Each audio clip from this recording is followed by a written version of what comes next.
when I went into administration in 1974-75, in that period, often people, the chancellors, would send me someplace they didn't want to go. Or it's not that they didn't want to go, it was that they were busy and they had other things to do. And so I had an occasion to go out to this business incubator that the meeting happened to be held at the community college. And I went in and I sat down, and I really didn't know what the meeting was about. But at one end of the table was Bill Danforth, and at the other end of the table was Father Paul Reinert. And then there were representatives from Monsanto and Emerson and a variety of the companies around town, and a representative from the city of St. Louis and the county. And I thought to myself, I don't know what this is about, but this is important. If these people are sitting here, it's important. And it's going to do something for St. Louis. And what it was they were involved in a business incubator out in St. Louis County. And the hope was that they could bring some of the faculty from these universities who are interested in developing business and helping people start businesses, get together and merge with the companies, and therefore help these people who want to start a new business. Well, by the time I became Vice Chancellor for Academic Affairs and then Chancellor, I realized that I could take part in these meetings really as the representative of the campus. And I began to go. At that time, the gentleman who ran the organization, Gene Bosch, was rather ill. And we brought in a woman, Marcia Mellitz, to sort of be his associate. And in time, Gene took a leave of absence, and Marcia became the temporary head of this business incubator. Meanwhile, when I became chancellor, there were 4 presidents of the University of Missouri that I worked for. Peter McGraw, George Russell, Melvin George, Manuel Pacheco. And the Board of Curators were very much focused on bringing the University of Missouri, all 4 campuses, into economic development. They wanted to take statewide extension and move it from its primary purpose of agriculture and home economics into helping businesses start their incubators and move into more of a larger and better company, and hire our graduates who might work for them as graduate students or were interested in learning how a business gets to start. It was part of the land-grant mission.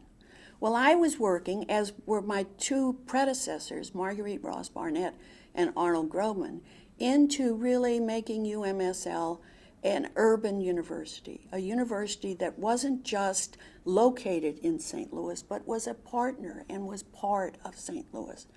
So I thought this business incubator was very, very important to St. Louis, and therefore very, very important to the University of Missouri St. Louis. At that time, a faculty member from the Department of Biology by the name of Robert Bola came to me and said, we have to think about biotechnology. We have to think about plant science.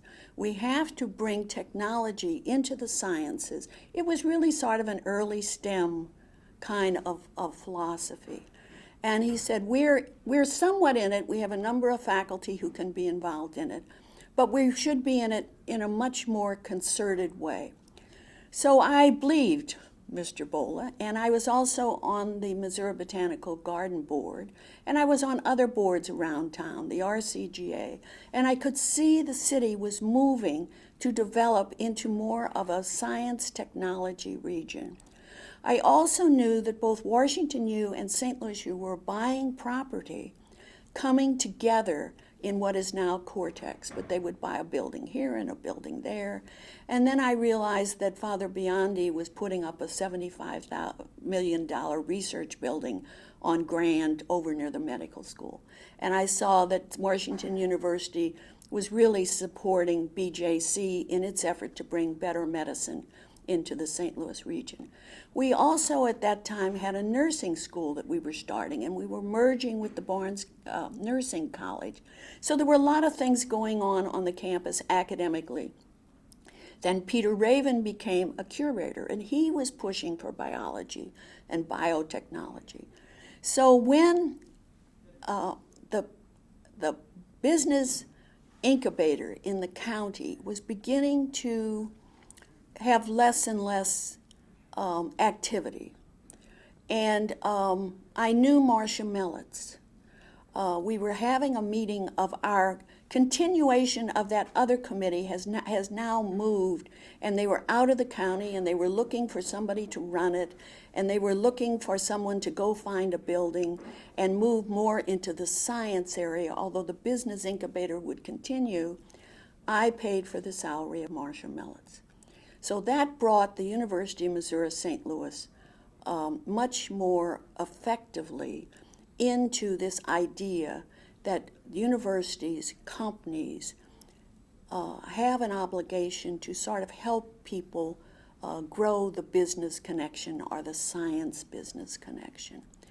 And another strong point of my hiring Ms. Mellitz was the state of Missouri was also building economic development. And they would fund certain groups around the state, and a lot of them were tied to universities in order to stimulate this economic, business, science connection. So that all worked out beautifully because Marcia was a member of the UM St. Louis campus. She was a state employee. We could get the grants more easily. The reporting part of all this could carry out very smoothly. So all of the members of CET, as they were hired, became University of Missouri St. Louis employees. Now, Marcia, I told her to go find a building. I had no more money for her. That's what the committee did as well, and we still had a representative from St. Louis U, a representative from Washington U. We still had representatives from Monsanto and Emerson. We had representatives from the city of St. Louis. We had representatives from the county. But what was happening is we were changing from being, we were going to be a business incubator, but we were also going to be a science kind of incubator. So it all came together, and Marcia not only found one building, but she found two buildings, and she was able to balance the budget with rentals from people who wanted to come in and have a business incubator in that CET building. And so we lifted off. In about 2000, roughly, we were moving toward Cortex. In other words, we were moving toward expanding CET to be more than what CET was. CET was really a research park in two buildings. It hadn't quite been able to develop the science aspect of business incubators. So we formed Cortex, and John Dubinsky was very much a leader in that, as was Bill Danforth, and really Larry Biondi. And then BJC came into it, the Missouri Botanical Garden was in it, and we were all asked to give some money to help buy property and make this more than just an incubator, a research park. It was going to be a place where companies could spin off, buy property in the area, belong to Cortex, and work together in this mainly science, STEM kind of activity. So when I was asked to give some money as chancellor, I worked with the vice chancellor for research, Nasser Ashardi, and we worked out that we could find $4 million over a 10-year period to help lift off Cortex, and that's what we did.